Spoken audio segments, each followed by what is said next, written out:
Fala, tudo bem? Estamos aqui mais uma vez, eu e o Brunão, para falar um pouquinho com vocês sobre investimento, falar sobre finanças, né? Para quem não sabe, está chegando aqui agora, chegou de paraquedas. Esse é um projeto que a gente já estava pensando em fazer há algum tempinho. A ideia aqui é falar um pouco sobre assuntos que têm a ver com finanças pessoais, investimento, mercado de investimento, ação, bolsa, falar de tudo um pouco. E a gente entra bastante também no dia a dia, então se envolve em política, né, em economia, passar um pouquinho de maneira fácil, mais simplista, um tema que para nós já é muito comum no dia a dia, né? Mostrando a verdade para você aí de casa, que isso é um tema que você tem que abordar, tem que se preocupar e que não é difícil, nem um bicho de 7 cabeças, né? Então, se você ainda não viu, a gente já está com 3 vídeos gravados, a gente vai deixar aqui já na descrição, falou um pouquinho de câmbio, né, nossa dívida brasileira, esse negócio todo está fundamentos macroeconômicos. Exatamente, falamos de taxa de juros, inflação, e hoje a gente vai falar de uma teoria, né, uma ideia, um conceito que se chama dinâmica da dependência, né? Dinâmica da dependência, para quem não sabe, é um processo, um conceito onde a gente costuma ver, seja em organismos como empresas, relações pessoais ou até movimentos governamentais, econômicos,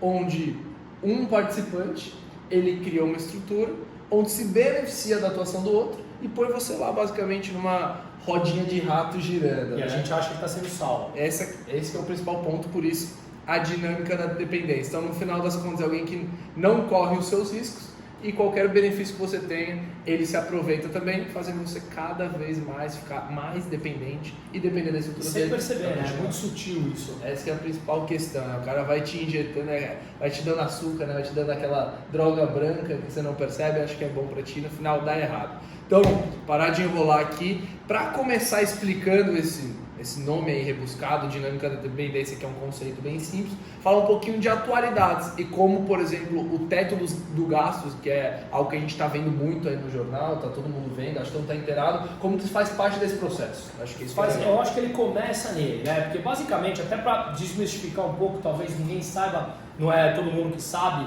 a fundo, e eu quero tentar falar isso bem claro. O que é o teto de gastos que está falando aí em todos os jornais, em todas as capas de qualquer meio de comunicação? Basicamente, o teto de gasto foi uma alteração da nossa Constituição Federal de 1988, que, assim, muito simplista, ela limita os gastos do governo nas 3 esferas. E para que isso serve? Federal, vamos lá, vou chegar lá. Federal, municipal e estadual. A gente não pode aumentar o gasto do país acima do que é a correção da inflação. Então, se a gente gastava X, a gente pode no ano que vem gastar X mais a inflação daquele período.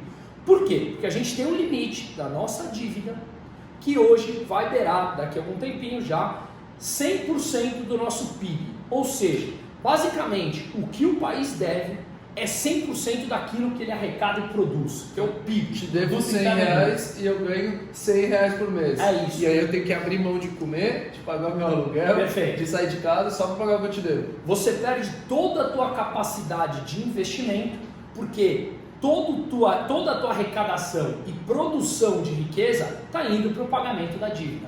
Basicamente isso. E isso é uma trajetória com, assim, digamos, com progressão geométrica e que ela vai para cima dos 100%. E aí é uma bola de neve que é difícil sair. Então, no final, o teto dos gastos vem para tentar frear essa bola de neve. É isso, que é extremamente necessário nesse momento do Brasil. Porque você vai falar, os Estados Unidos têm mais de 100% da dívida PIB. Claro, mas muito mais gente quer comprar a dívida dos Estados Unidos e não do Brasil. Nós somos um país emergente, a gente precisa controlar esse teto de gastos. Então, basicamente, a gente não pode subir os nossos gastos além da inflação daquele período. Isso já foi instituído. Isso já foi instituído no governo Temer, o que é ultra importante e que o mercado inteiro olha como necessário para continuar investindo no Brasil. Perfeito. Pois bem, o que aconteceu toda essa semana, que a gente viu, na verdade, na semana passada, todo o rolo com o advento da pandemia, o Brasil gastou mais. O Brasil e o mundo, né? E o mundo como um todo, obviamente. Então gastou muito mais. Essa expansão da dívida cresceu muito maior do que estava se prevendo antes da vinda da pandemia. A gente voltar o rolo um pouquinho para trás, inicialmente qual que era a ideia? Era o Brasil fazer uma reestruturação econômica, financeira, fiscal, como um todo. Pô, a gente Exato. está gastando demais, vai dar problema e isso vai explodir em algum momento lá fora. O que a gente faz para consertar isso? Põe um teto, ninguém gasta mais do que ganha ajustado à inflação. Para a gente começar a caminhar e chegar numa trajetória mais melhor, né? E vinha acontecendo, reforma da Previdência, Que é um dos pontos. que é um dos pontos, reforma tributária que está para vir, reforma administrativa, que são todas extremamente necessárias. Independente se um concorda ou não, é matemática, você precisa gastar menos do que você arrecada para você ter capacidade de investir naquilo que é importante, que nem na tua casa, que nem na tua empresa. Então, pois bem, na semana passada, isso vai gerar um gasto adicional de um programa novo que todo mundo está ouvindo, que é o tal do Renda Cidadã, que a partir do ano que vem vai pagar as pessoas, ajudar, dar um auxílio econômico para as pessoas para continuar consumindo e a economia não parar. Por conta do Covid, muita gente desempregada. Da onde vem esse dinheiro? Isso tem uma necessidade adicional por volta de 40 bilhões de reais. O governo tem que escolher de onde que ele vai tirar esse dinheiro. Esse dinheiro tem que vir de algum lugar. Esse dinheiro tem que vir de algum lugar. E aí inventaram o que a gente falou na semana passada, que derrubou os mercados, que o dinheiro que iria para o Fundeb, que é o Fundo de Educação Básica, e o que iria para pagamento de precatórios, que são aquelas dívidas já performadas judicialmente, dívidas que alguém tem com o Estado, tá? com o país ou nas três esferas, federal, municipal e estadual. Aquela dívida que ele ia pagar para esses detentores da dívida, ele falou, bom, não vou pagar essa dívida e vou pagar para bancar esse programa de auxílio. Então pensa no absurdo que é isso, né? Porque claro, pô, eu já estou devendo dinheiro pro Fernando. O Fernando é dono ali da padaria. Eu já tô devendo, já comi o pão dele, já comprei a comida na padaria dele. Já que eu vou pagar. Já falei, cara, vou pagar, mas por favor me dá 6 meses porque tá apertado aqui em casa. Basicamente é isso. Aí eu chego e falo, pô Brunão, vou te dar um dinheiro pra você jogar pra mim, ali vai que você sempre vai apostar em jogo de futebol, aposta aí pra mim e vê se dá certo. Basicamente eu desvirtuo esse dinheiro que já tinha um ponto central e dou dinheiro para um outro objetivo, seja porque for empresto para o Bruno fazer um projeto, dou dinheiro para ele emprestado porque ele está precisando, abro mão de uma dívida para outra. Exato. Então basicamente acho que ficou claro essa ideia, que é o porquê o mercado entendeu tão mal. Porque você ia tirar de um lugar para colocar em outro, só que você não está diminuindo os teus gastos. E o objetivo aqui é diminuir os teus gastos. Senão eu não vou conseguir nem pagar o Bruno. Não é deixar ele pagar um para o outro, não, é diminuir os teus gastos extras, os teus programas ineficientes, onde você gasta adicional, privilégios, para deixar de pagar essas coisas que são, que destoam e distorcem a economia e pagar o que é necessário. Bom, então, beleza. Tanto que 2 dias depois, eles falaram, beleza, não vai ser isso mesmo, não faz sentido algum.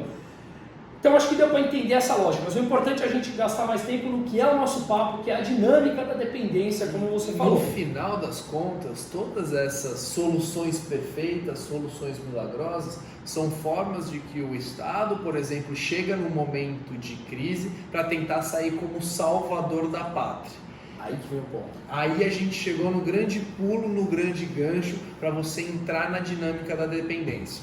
O que acontece quando se inicia esse movimento? Inicialmente a gente tem um problema que, a priori não é culpa de ninguém, uma pandemia, só que a gente já tinha um problema muito grave anteriormente. Problema estrutural no país. Que não se resolve de um dia para o outro. Qual seria o tipo de decisão? Eu posso apertar os cintos, começar a cortar onde dói, em benefícios públicos, né, no estado inchado, estado gordo, ou eu posso começar a dar dinheiro para todo mundo, te criar esse dinheiro do nada, ou tirar o dinheiro, me endividar ainda mais e criar um problema muito maior lá na frente, porque isso só piora, juros compostos, né, uma progressão geométrica, vai aumentando cada vez mais. E aí, a partir desse momento, para te dar esse tipo de benefício, o que o Estado começa a criar? Ele começa a botar a mão na iniciativa privada. Sim, e na tua vida diretamente, porque quanto mais ele te dá dinheiro, e ninguém está falando que isso não é necessário, entrando nesse mérito aqui durante a pandemia, mas são maneiras sutis que vem acontecendo, até a gente pode falar de crises passadas, eles vão interferindo, dando dinheiro, criando soluções, e você cada vez mais é dependente daquelas soluções que vão sendo criadas. Você também está aumentando a tua dívida, porque ele não está dando só dinheiro, você vai ter que devolver isso. Exatamente. Você vai ter que devolver o teu empréstimo, você vai ter que começar a pagar o teu FGTS que você deixou de pagar. Você como brasileiro residindo no Brasil e ganhando em reais, você está dentro de uma casa ou uma empresa ou um país que tem uma situação financeira muito pior. Então o teu dinheiro, o teu recurso, o teu status frente ao mundo vale muito menos. Tem até um dado aqui importante, até me desculpa se eu errar na vírgula aqui e tal, mas eu li que nos Estados Unidos, durante a história das últimas crises, no último século, mais ou menos o americano perdeu 0,5% de sua renda, de poder de renda, tá? Poder de caiu a sua renda mesmo. Nessa crise, eles subiram, acho que era 40%.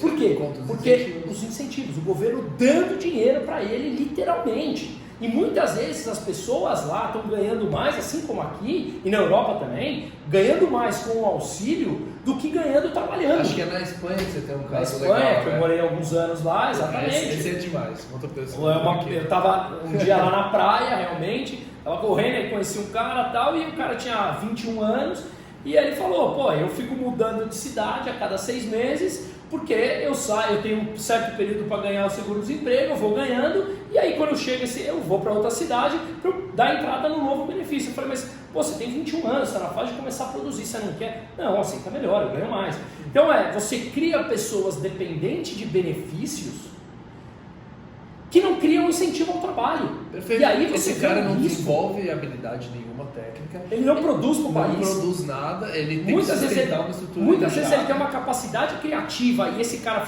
ele próprio entra numa zona de conforto e não produz, e você incha a capacidade mesmo. Chega um momento, eu não tenho mais como pagar. O país não tem mais como pagar tamanho benefício. E aí você cria pessoas dependentes que são obrigadas a viver às custas dos outros. E aí o que acontece? Você acha que essas pessoas ainda são os seus salvadores. Perfeito. Porque eles passam a imagem de que eles estão lá para te salvando.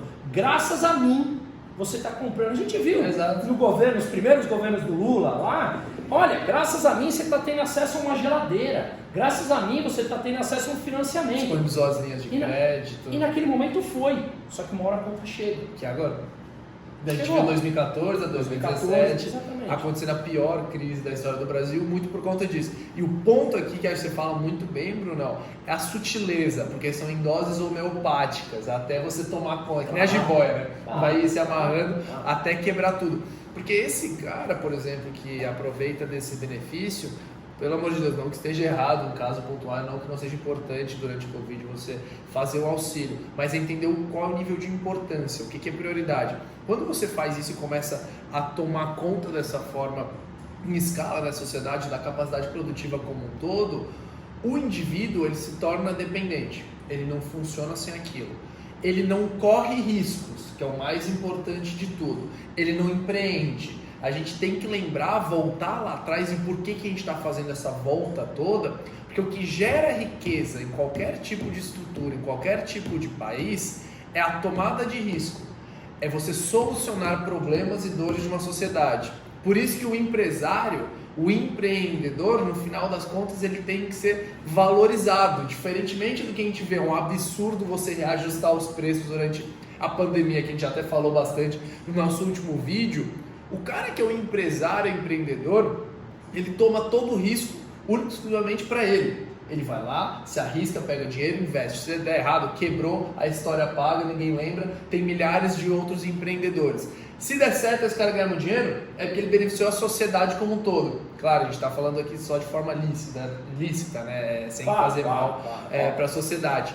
Quando você começa a fazer travas e começar a injetar esses benefícios na sociedade de forma superficial, você mata o incentivo, a vontade, a força de vontade, né? O benefício de ele se arriscar. Para que eu vou tomar risco? Para que eu vou me desenvolver se eu tenho alguém me dando dinheiro, injetando ali para mim, mesmo de forma superficial, né? Claro. E você dificulta a tua criatividade.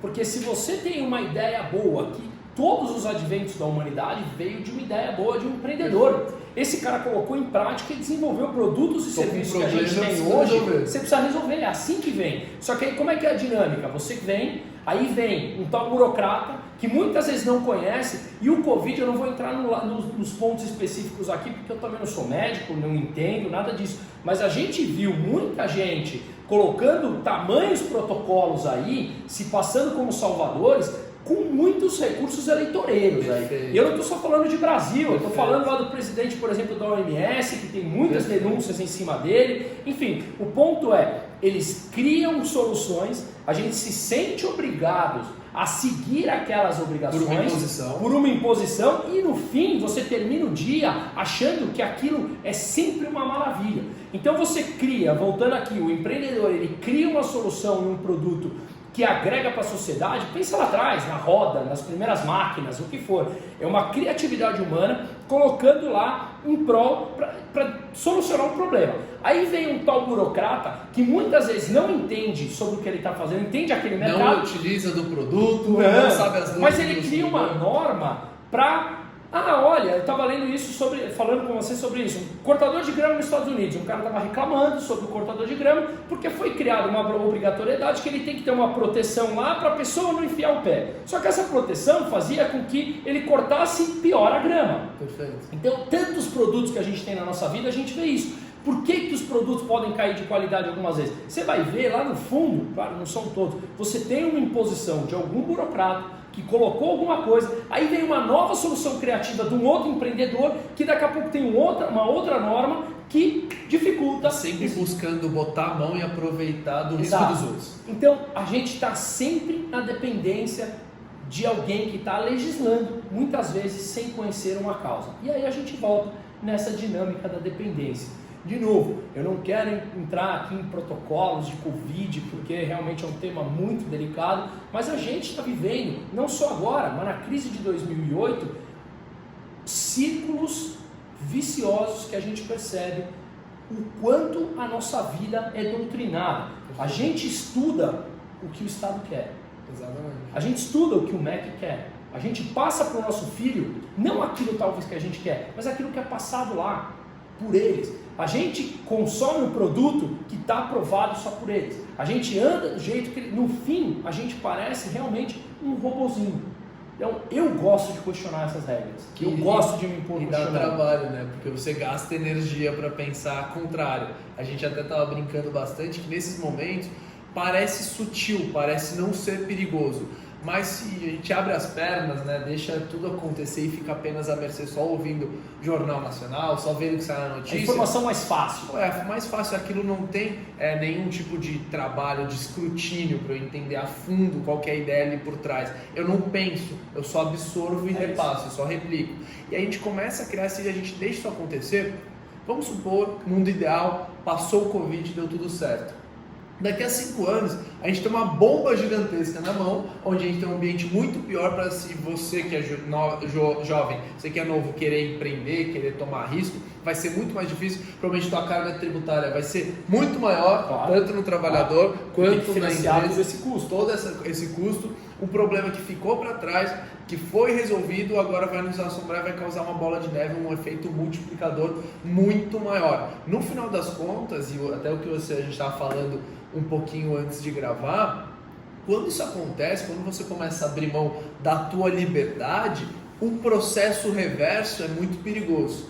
Então é muito doloroso de se fazer. Quando é possível. Quando é possível. Você chega num ponto que o tamanho do governo é tão grande que esse processo é irreversível. Exato. Que a tua vida já está entregue na mão deles ali. E aí toda essa ideia de puxar um pouquinho de teto dos gastos, de Fundeb, desses benefícios sociais, é tomar cuidado com esse tipo de narrativa que parece estar nos beneficiando, mas no final está gerando um problema gigantesco que, se não for para nós, vai ser muito pior para as próximas gerações. A ideia aqui, quando se fala, por exemplo, de você fazer uma reforma da Previdência, fazer um teto dos gastos, é nítido. Eu abro mão de um gasto hoje, de um prazer momentâneo no curto prazo, para um benefício muito maior futuro. Essa é a grande ideia aqui. Uma hora alguém tem que fazer força, uma hora tem que doer.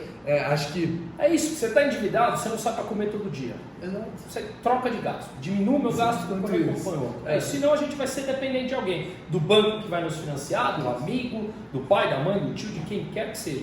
Vai criar uma dependência, nesse caso. Esse é o problema, né? Acho que a ideia de passar aqui, a gente vai cada vez mais trazer nesses vídeos, algumas dinâmicas, algumas teorias, algumas ideias que às vezes ficam escondidas. Né? Isso não é nem concordar ou discordar, Exato. mas é gerar discussões, nós refletirmos a respeito. Porque se a gente ficar... Porque a ideia no final é isso, trazer temas que a gente discute no dia a Temas dia, controversos, que são do nosso feitio, a gente gosta de discutir, gosta de conversar, mas que muito provavelmente não chega para 90% das pessoas que só absorvem informação e repassam para os grandes meios de comunicação. Então a gente vai trazer isso cada vez mais. A ideia aqui hoje foi mostrar um pouquinho da dinâmica da dependência, tomar um pouco cuidado com essas narrativas de quem quer vir como salvador. No final, nada é de graça, não existe solução perfeita, sempre alguém ou algo a gente vai ter que abrir mão, alguém sai perdendo, a gente sai perdendo de algum benefício, e a ideia é continuar passando um pouquinho para vocês. E só para finalizar, a gente já termina, estou lendo um livro